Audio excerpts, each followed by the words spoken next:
Hello and welcome to another update on the Lyman front. As a quick note before the video starts, YouTube ads revenue is not a very reliable source of income, so if you have any money to spare, I would really appreciate a donation through PayPal. Link is in the description, or just hitting the subscribe button helps me out a lot. Thank you very much and please enjoy the video. So starting out, there is huge changes to the front line. First of all, the Ukrainians have managed to advance here in the north by pushing all the way to Novomikhailivka and to the outskirts of Rekivka and Makivka, which seems to be their next targets, and also pushing and taking these villages to the north, and finally taking Karpivka and Koroviv Yar. This means that they have achieved major success here in the north. According to Ryber, the reports say that the Russians have actually left this whole northern area without any defenses. But generally speaking, they can take all of these villages without any resistance. So the most significant captures happened here in the south with these three villages being taken, and the Ukrainians have then advanced southwards towards Nove and Serivenka right here in the south, as well as fighting and Shindroholove and Novoselivka, as well as Drobushevka is ongoing, which means that the Ukrainians are still trying to push southwards, trying to pincer and take Lyman from attacking from the northern side, which will allow them to encircle Lyman from any future supply and reinforcements.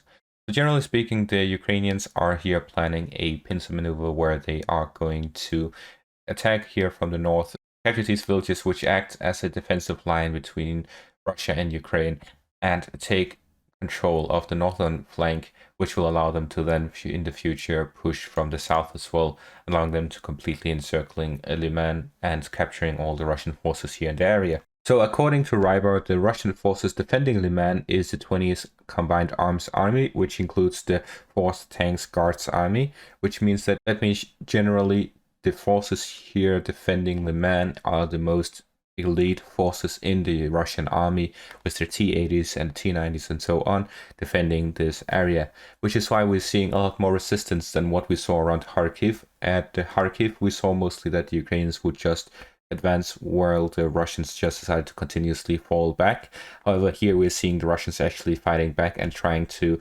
secure Lyman and prevent the Ukrainians from taking over. So we're seeing heavy resistance on the Russian front. However, the Ukrainians are still seeing success. However, it seems that the cost is heavy, as there are multiple videos of a lot of losses on the Ukrainian side. However, there has been a lack of videos of Russian losses. However, this does not attribute to the fact that the Russians aren't suffering a lot of losses.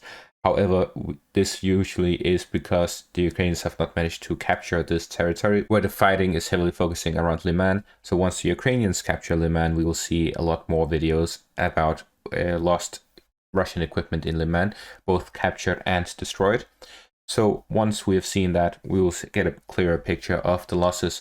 However, so far it seems that the Ukrainians are managing to achieve great success with their push, allowing them to advance a lot of kilometers to the east, allowing them to actually advance approximately 30 kilometers to the east, which is the same as when the Ukrainians around Volodymyr Yar advanced all the way to about 70% of the distance that the Ukrainians covered to reach Kupiansk from Volodymyr Yar.